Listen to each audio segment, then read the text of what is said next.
भद्र देश के एक राजा थे जिनका नाम अश्वपति था। भद्र देश के राजा अश्वपति की कोई संतान न थी।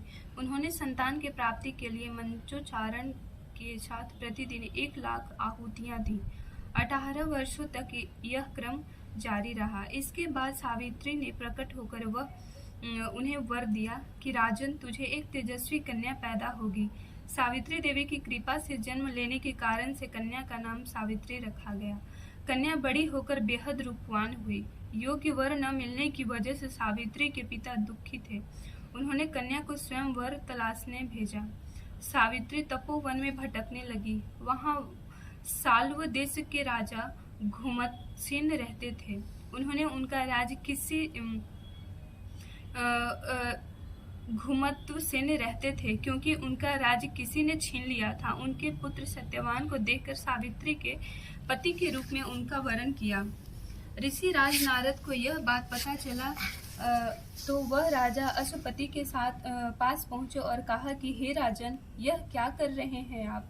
सत्यवान गुणवान है, धर्मात्मा है और बलवान भी है, पर उसकी आयु बहुत छोटी है। वह अल्प आयु है। 1 वर्ष के बाद ही उसकी मृत्यु हो जाएगी। ऋषि राज नारद की बात सुनकर राजा अश्वपति घोर चिंता में डूब गए। सावित्री ने उनसे कारण पूछा तो राजा ने कहा, पुत्री, तुमने जिस राजकुमार को अपने वर के रूप में चुना है वह अल्पायु है। तुम्हें किसी और को अपना जीवन साथी बनाना चाहिए। इस पर सावित्री ने कहा कि पिताजी, आर्य कन्याएं अपने पति का एक बार ही वरण करती है।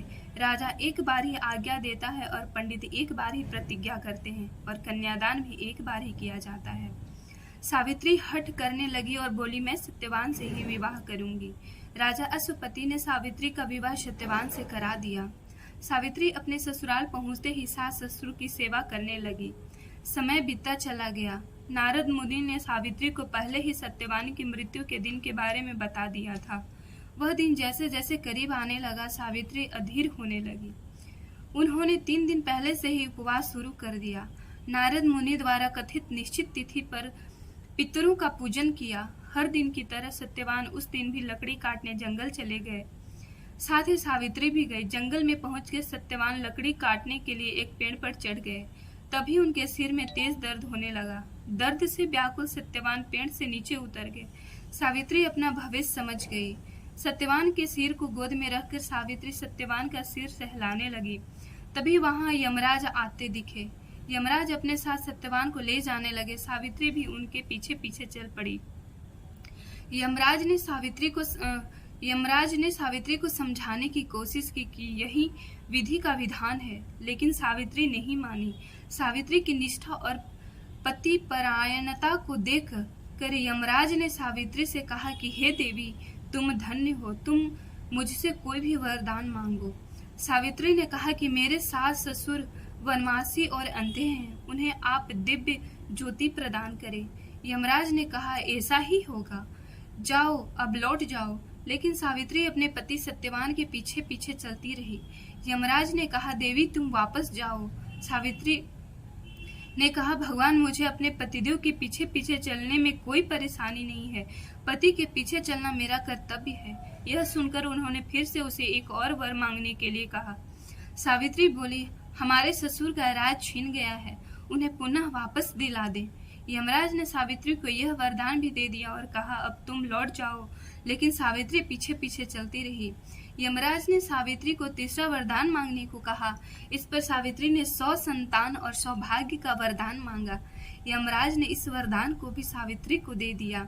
सावित्री ने यमराज से कहा कि प्रभु, मैं एक पतिव्रता पत्नी हूँ और आपने मुझे पुत्रवती होने का आशीर्वाद दिया है। यह सुनकर यमराज को सत्यवान के प्राण छोड़ने पड़े।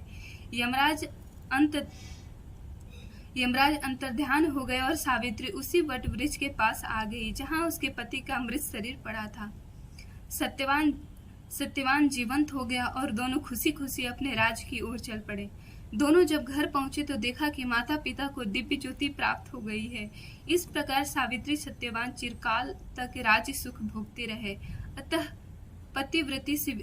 पतिव्रता सावित्री के अनुरूप ही प्रथम अपने सास ससुर का उचित पूजन करने के साथ ही अन्य विधियों को प्रारंभ करें।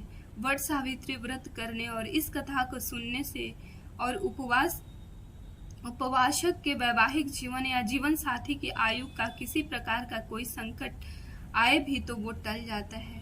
बोले सावित्री भगवान।